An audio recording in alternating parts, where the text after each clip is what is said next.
I applied for the internship in the first place because I was studying in this master in economic security, geopolitics, and intelligence, and I knew the center. I was used to reading their analysis, and I found that there were an opportunity there. So I took a chance because at that time I was doing a job that I didn't like in Milan. I was studying for a master, so another, a period of studying after graduation in Rome, and I would like to try to have the best job position as possible in that time. It was just, a chance.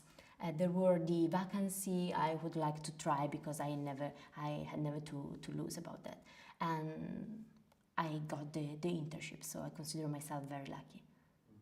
So did you remember the moment when you got offer from the CSI? Actually, yes, because the selections process was on distance, so I have to wrote an essay.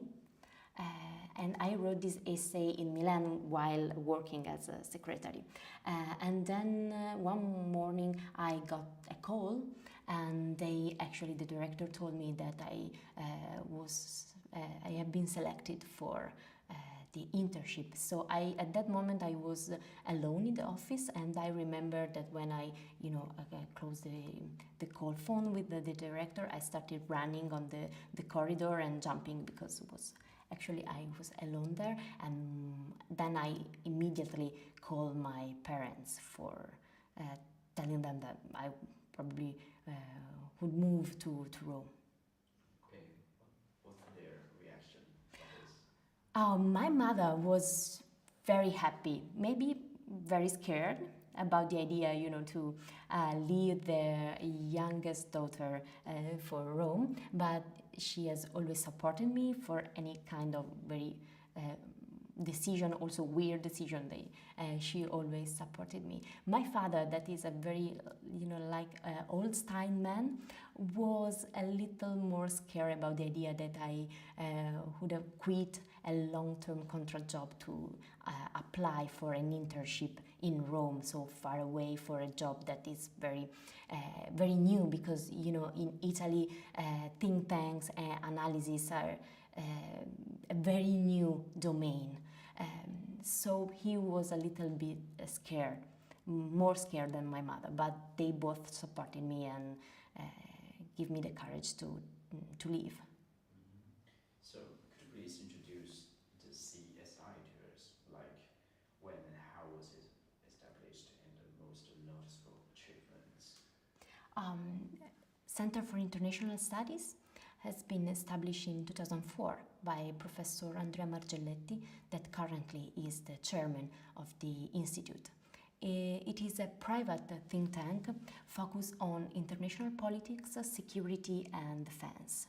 The institute is formed by two pillars. One is the analysis wing, that is formed by the geographical desks, the geopolitical desks, and the security and defense desks. Myself, I'm the senior analyst for Asia and Pacific affairs, and then the other geopolitical desks covered by my colleagues are Middle East and North Africa, Africa, Balkans, former Soviet Union area, and that's it. Africa, I told Africa. Okay. Okay, so in 2013, so how about the situation of Italy, your country? The 2013 maybe is the most difficult year for Italy during the economic crisis. Because the effects of the economic crisis were still there in Italy, and the industrial productivity had been dropped down, and there were some difficulties in finding jobs. The climate, the general climate was not very good. People also were very had at that time had no hope for the future, because they saw the economy that was so bad. Maybe the youngest generation had no perspective to have a stable job in the future, and the workers that are already, at the age for retirement experience some troubles in finding their way out. So it was quite a difficult period. Mm-hmm. And could you tell something about the crisis, about like its process? Yes. In Europe, generally speaking, the crisis started in 2009. So we experienced a long period of crisis that was mainly an economic crisis because the productivity slowed down. And so, the economic backgrounds also of the country, the economic vitality of the country were not so vivid at that time. That means that also for people were difficult to young people were difficult to find new jobs. And when you are in countries like Italy, where there are a lot of young students that after high school apply for universities and actually have the opportunity to find a studying course at the university, the idea to not find a job after so many sacrifices sometimes is very, very hard. Uh, so from one side there were people who graduated and have no jobs, and from the other side there were also people who give up with the idea to have higher graduation, higher education, because the lack of possibility then to have a very high quality or higher remunerative job. So there were these distraction about among people and among the society that inevitably had effects also on the social climate at that period. Mm-hmm. Okay, so what's your fields of the studies when you joined the CESI? Sorry. What's your fields of studies when you joined the CESI? I joined the Center for International Studies for focusing on Asia, because when I was an intern, the chairman suggested me to take this area to study the Asia and the Pacific affairs. So I started very much to deepen all the aspects, and I improve day by day what was my experience with Asia-related scenarios. Mm-hmm. So at that time, what do you think about Asia and about China? In that period, it was not very common to have some study on Asia, because also in the university I studied international relations. The main study course was about Europe, the relations with US, the history of European relations, diplomatic relations. There were some difficulties in having a good diploma on Asia and Asian affairs. So when I joined the Center for International Studies for the first time, I actually had the opportunity to underpin, to discover more and to focus more on Asia and on the politics of the area.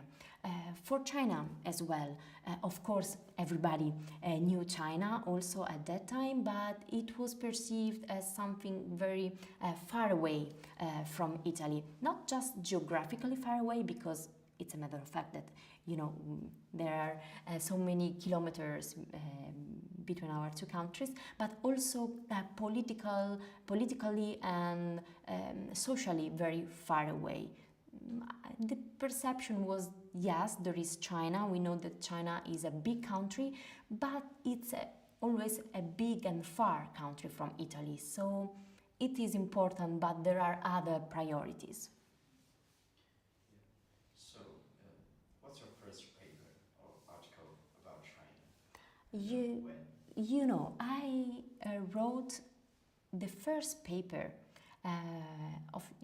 about China just 1 month after I joined the Center for International Studies. Was about the realpolitik, the so-called realpolitik between China and India.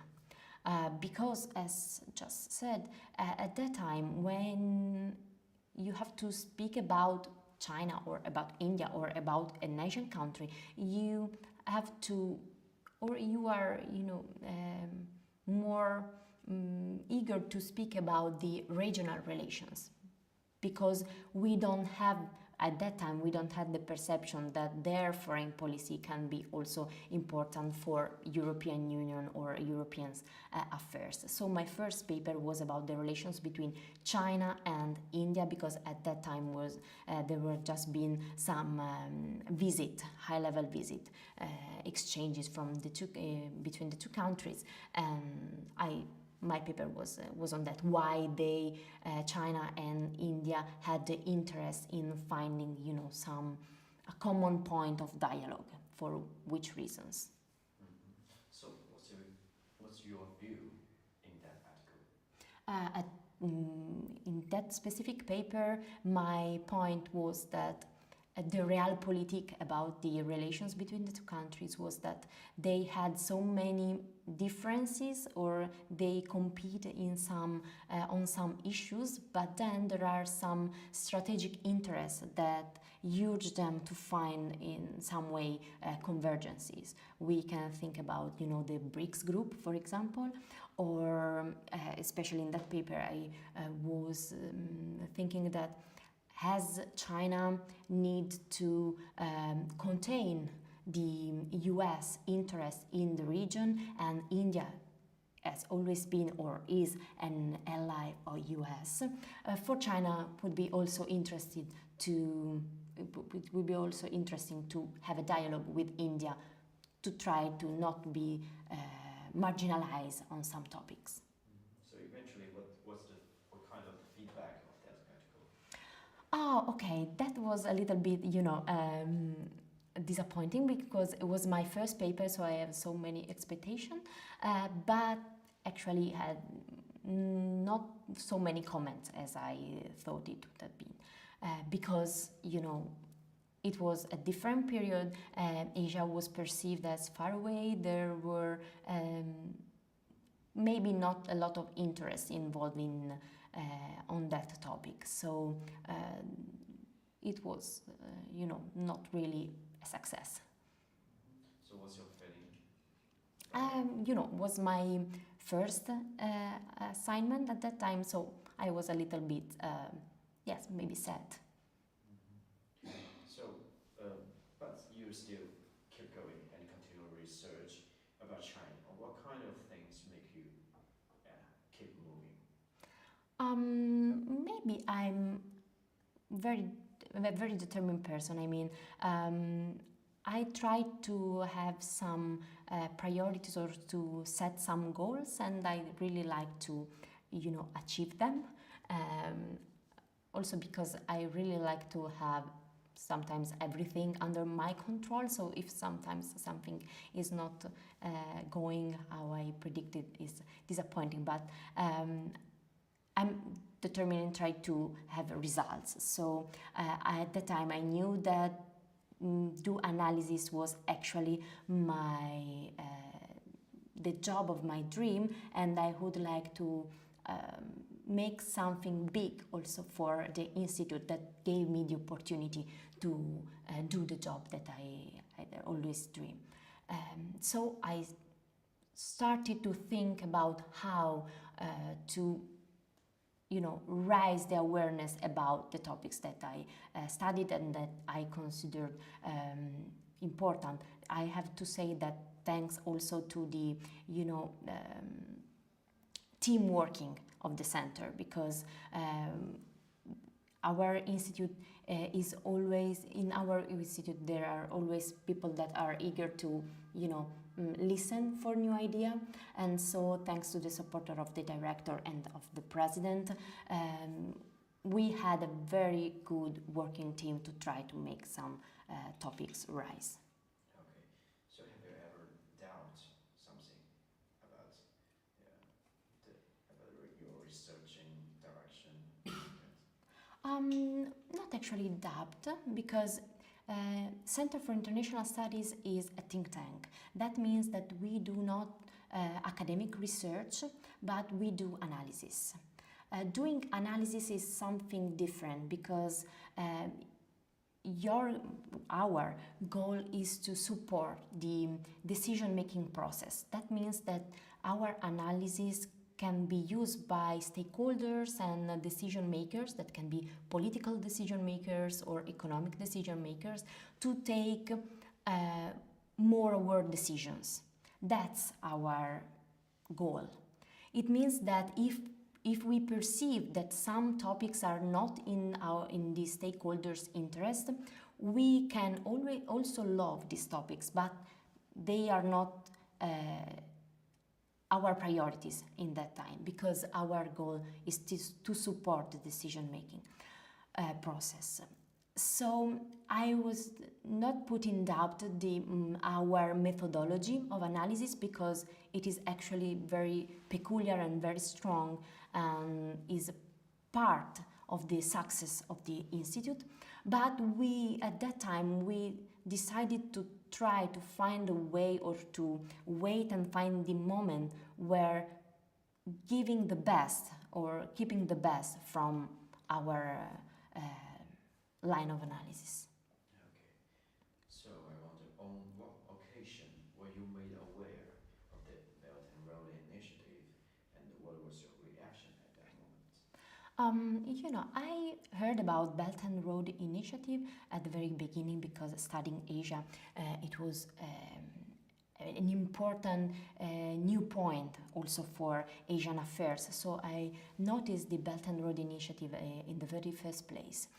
But once again, unfortunately at that time, we were not so aware of what Belt and Road could be, what was the purpose, and actually what were the final picture, the complete picture of the Belt and Road. So we studied it, we keep studying it during months after month, but we decided to wait and see, also because in that period in Italy there were not much interest in Belt and Road, also awareness of Belt and Road. So imagine the situation about Italy and yourself in 2003. Maybe we can say it is the hardest time for the Italy. And so, what the situation about Italy and the China relations that year? Italy and China have always been a very kind and a very good diplomatic relation, but maybe at that time they were like, two good people who know each other, but that they are not very close. I mean that the diplomatic relations were good, there were exchanges, and there were many tables of talks from one side and also the other side, but on both sides there was not so much interest in becoming more close and to discover more opportunities of cooperation in 2013. Okay, so have you ever met any difficulties when you started studying the BRI?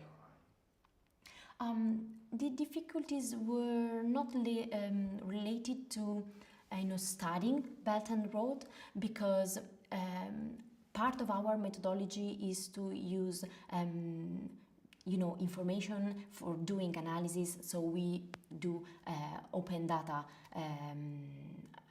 research information, so it was easier also at that time to find news and information about Belt and Road. The problem was that as our goals is to support decision-making process at that time, there were very few stakeholders interested in what Belt and Road was and is. So we studied it, we keep studying it, but our approach were very, cold.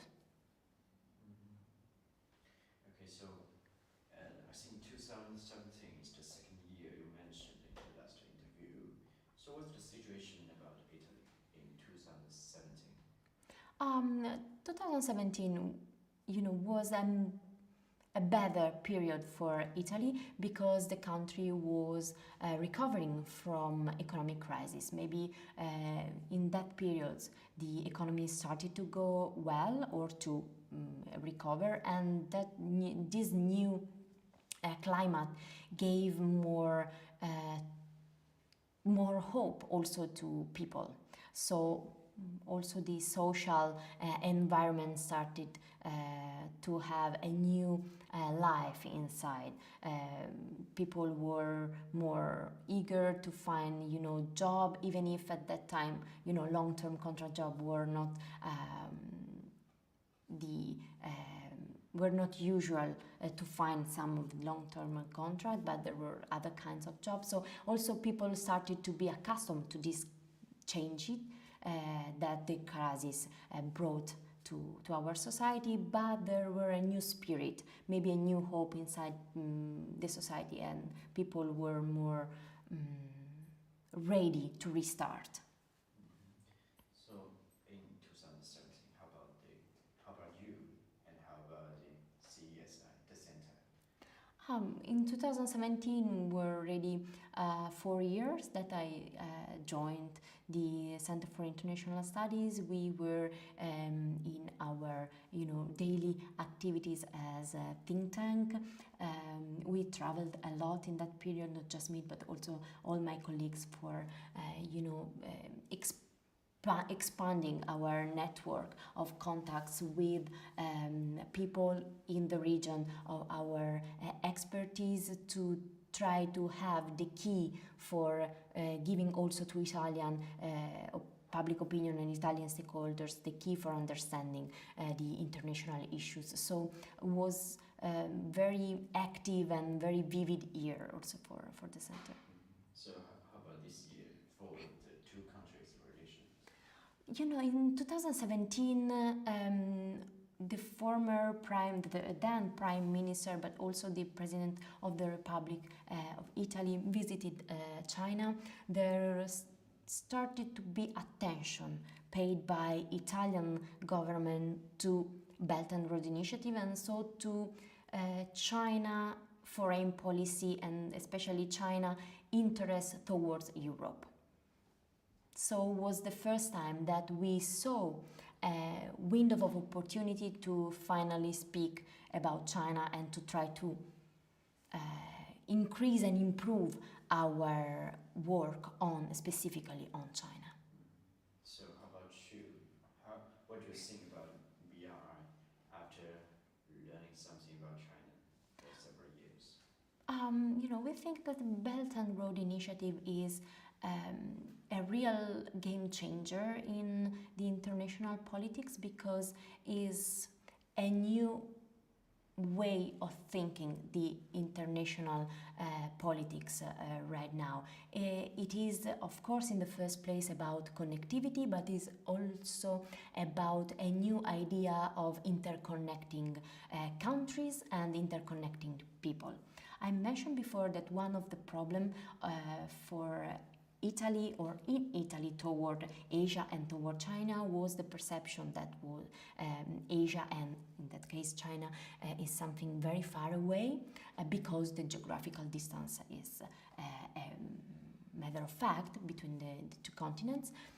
But with initiatives like the Belt and Road Initiative, this idea of the importance of the geographical distance can be overcome because there is on the background a new idea, a new proposal for a different kind of relations that can be material, like connectivity, physical connectivity, but can be also, about ideas, about innovation, about cultures, about people-to-people contact, something new. So when did you decide to publish the SHAM project, and why? Our SHAM project is maybe one of the biggest work we done about China and also for the Asia desk, because for the first time we decided to have a project specific on a country, that is China. After we saw in 2017 that there started to be also some interest in Italy for China and for Belt and Road, we realized that our goal to support the decision-making process could have been useful also on these pathways, because yes, there were interests for China, there were the relations also between the two countries were improving, but there were also always the economic focus in the bilateral relation. And we thought and we think that economy is important, but to really understand, the other side and to have the complete picture to take really aware decision, you need also to broaden your knowledge, so and your understanding, so have not just an economic perspective but also a political perspective. For that reason, we decided to start a project called Shang to have, like an open window of China political, social, also economic system, because if you know how is the real life in China, you can, understand better also China choice, and you can be used to trust and to build, some reciprocal trust between the two countries. That one part of the Shang project. The other part, of course, is Belt and Road Initiative. So how Italy can collaborate with China inside Belt and Road Initiative, which kind of opportunities can be disclosed by BRI for both countries in Italy, but also toward or in Europe and in third countries. Okay. So the 2018 is the third year you mentioned. And what's the situation about Italy and the two countries' relation? The situation in Italy and in bilateral relations in 2018 was quite good, especially for the bilateral relations between, because after the first high-level visit paid by the Italian government to China, there were a very strong, impulse for keeping the relations going and to try to improve pragmatically the bilateral relation. Also thanks to the commitment of all the institutional offices, Italian offices in China, thanks to the Italian embassy in China, there were a lot of activities to try to understand how really put the relation forward and to finally strengthen not just the economic relations, but the two countries, really the two countries' relation. Mm-hmm. So how about the center in 2018? In 2018, we actually decided to launch Shan for the first time. So we had this idea in 2017, and in 2018 we designed the project with the two parts, the China's real life and then the Belt and Road Initiative, but also we came up with the idea to call the project actually Shan. I'm not sure to pronounce it correctly, but I hope so. But the idea is to making the idea of direction, because we start with the Chinese character for direction, that is make like a compass with the very traditional, the ancient compass that was Chinese invention. So we found very interested that there were something made in the past, like a compass made by China that can indicate the direction, and we would like to use this idea to indicate or to represent the fact that also Italy can have a new direction in its relations, its relation with China. After so many years of uncertainty, after so many years in which Italy didn't discover China, didn't were not aware about the possibility to look eastward. With the Shang project, we would like to give to public opinion and stakeholders uh, key all the keys of interpretation for funding this new direction. So last year, what do you think about BI? Anything new? There are a lot of new factors for a Belt and Road initiative. Also, there were a lot of European countries that actually have been interested by the project. So, for the first time, also in Europe, we saw a very high attention for the Belt and Road initiative. There are, different opinions about that, and also because probably there are also different outcomes since now in the framework of Belt and Road initiative. But the very important point is that European Union started to think about and to speak about Belt and Road initiative, not just as a connectivity project, so the very technical in a very technical ways, but also as idea and as a general framework under which try to re-elaborate the relations with China.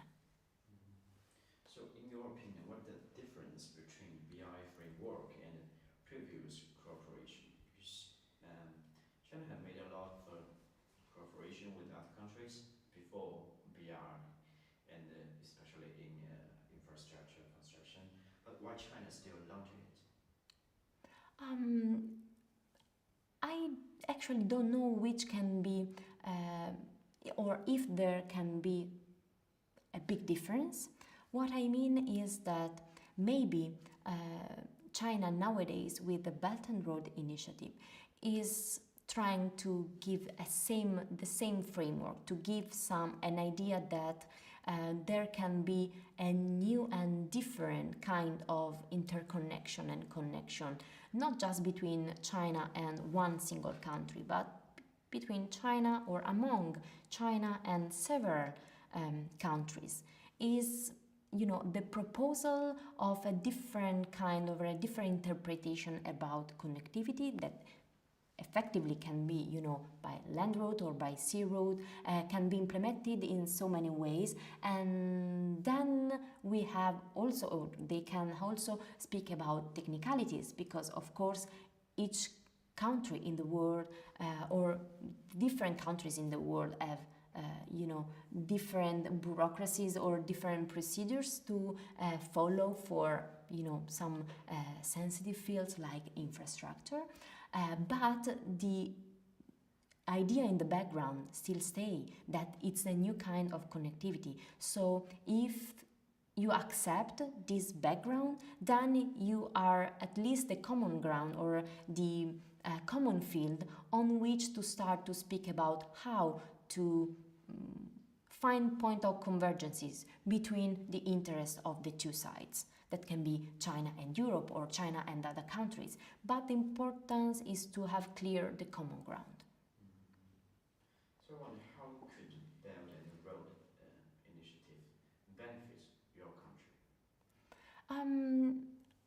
That's the $1 million question, probably. And Italian authorities are very interested about Belt and Road initiative, but there are also some uncertainties or some doubts on how to join Belt and Road initiative. There are a lot of proposals on the table. Italy has a very special position because we are on the Mediterranean Sea, so we can be theoretically like a gate in the Mediterranean toward Europe, but Italy also need to decide how to join, if and how to join the Belt and Road initiative, because once again the interest is there, but then there is the opportunity for Italian authorities and Chinese authorities to discuss about the way or the pathways to follow for establishing under the Belt and Road Initiative a win-win cooperation. So something that can be benefit for both sides. So now, how would you evaluate the Belt and Road based on your recent study?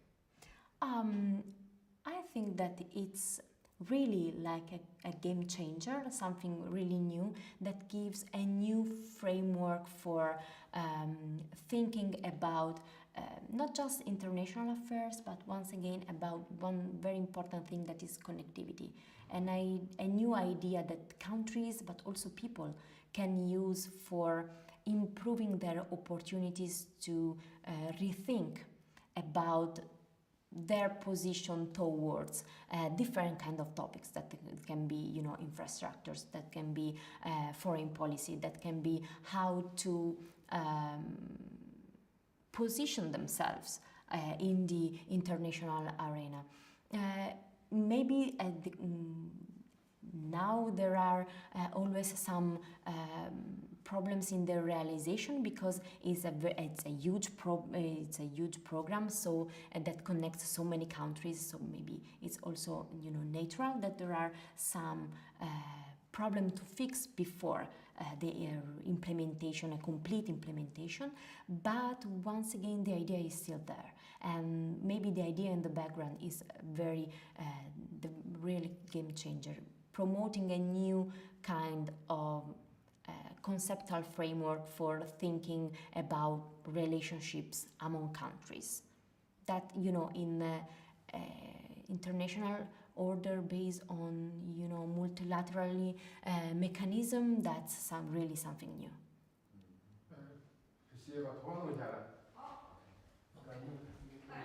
I need to